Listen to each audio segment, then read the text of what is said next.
నమస్తే.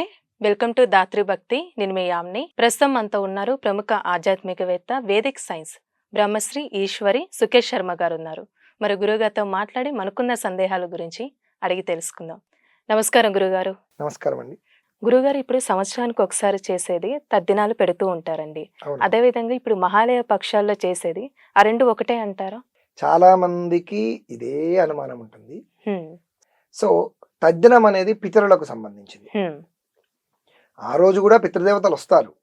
కానీ విశేషించి తద్దినంలో పితృదేవతలను మనం పిలుస్తాము. హ్మ్. కానీ ఈ మహాలయ పక్షాల్లో పితృదేవతలను మనం పిలవం. వాళ్ళు మనల్ని అనుగ్రహించడానికి వాళ్ళే వస్తారు. ఈ రెండిటికి ఒక తేడా ఉంది. ఇంకొకటి ఏంటంటే, తద్దినములో కేవలం ఆ వ్యక్తికి సంబంధించినటువంటి 3 తరాలను మాత్రమే చెప్పాలి. హ్మ్. ఇప్పుడు ఎగ్జాంపుల్, నా తండ్రి చనిపోయారు. తండ్రి, తాత, ముత్తాత. ముత్తాత. తండ్రి వాళ్ళే, ఆయన యొక్క తండ్రి, ఆయన యొక్క తండ్రి. హ్మ్. వీళ్ళని ఏమంటారు? పితృ, పితామహ, ప్రపితామహ. ఈ మూడిటికి 3 స్థానాలు చెప్పబడ్డాయి. హ్మ్. వసు, రుద్ర, ఆదిత్య స్థానాలు. అలానే తల్లిగారు చనిపోయారు.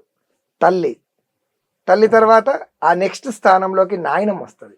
తల్లి రాదు, నాయనమ్మ వస్తుంది. దాని తర్వాత నాయనమ్మ గారు, అత్తగారు వస్తారు. ఎందుకంటే వాళ్ళ వంశానికి సంబంధించినటువంటి ఇలా ఈ 3 తరాలు వస్తాయి. కాబట్టి తద్దినంలో ఈ 3 తరాల వరకు మాత్రమే చెప్తారనమాట. వసు, రుద్ర, ఆదిత్య స్థానాలు కాబట్టి. సో ఇది ఏ వ్యక్తి అయితే చనిపోయారో వాళ్లకు సంబంధించినటువంటి 3 తరాలు మాత్రమే చెప్తారు. కానీ మహాలయ పక్షాల్లో అలా కాదు. మహాలయ పక్షాల్లో అమ్మ తరపు అమ్మమ్మకు పెట్టుకోవచ్చు, నాయనమ్మకు పెట్టుకోవచ్చు, తాతకు పెట్టుకోవచ్చు, ఈ తాతకు పెట్టుకోవచ్చు, అలానే స్నేహితులకు పెట్టుకోవచ్చు.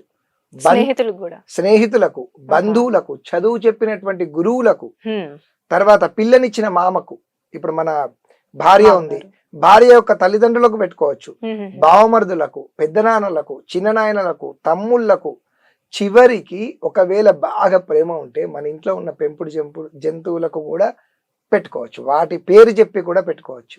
పిండ ప్రదానం. ఇది మహాలయ పక్షం. ఇది ప్రత్యేకత, అందరికి పెట్టుకునే విధంగా. తద్దినానికి దీనికి ఉన్న తేడా ఏంటంటే, కేవలం ఒక వ్యక్తిని ఉద్దేశించి చేసేటటువంటిది తద్దినం. ఆ రోజు వారు మరణించారు కాబట్టి. ఇక మహాలయ పక్షాల్లో ఈ వ్యక్తికి, ఈ జీవి ఎవరైతే ఉన్నారో ఈ జీవికి సంబంధించిన అన్ని బంధాలను ఉద్దేశించి చేసేటటువంటిది మహాలయ పక్షం. సో ఈ రెండిటికి చాలా తేడాలు ఉన్నాయి.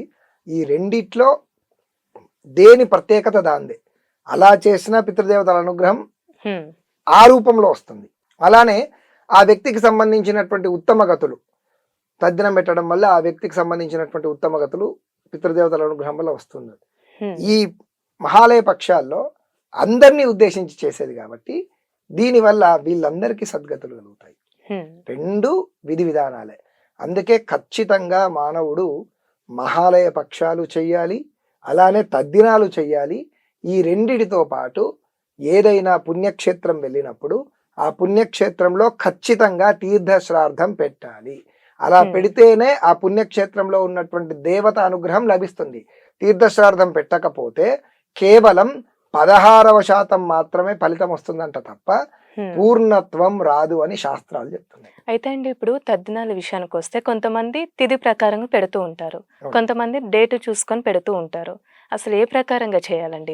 తిథి ప్రకారంగానే చేయాలమ్మా. ఎందుకంటే మనకు పంచాంగం మన ప్రమాణం, క్యాలెండర్ మన ప్రమాణం కాదు.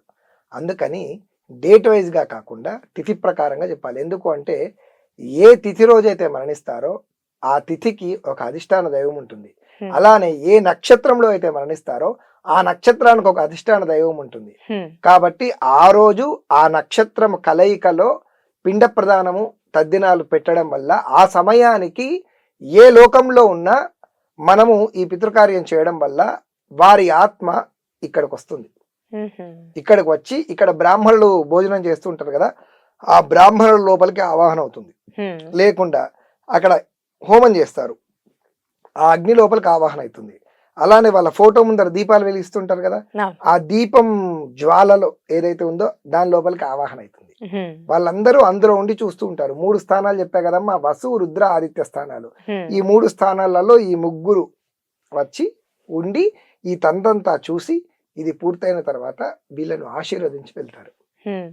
అందుకే ఖచ్చితంగా తిథి మనకు ప్రమాణం. తిథి ప్రకారంగా పెట్టాలంటారు. ఉంటుంది. చాలా చక్కగా తెలియసే గురువు గారు, ధన్యవాదాలండి. నమస్కారం అండి.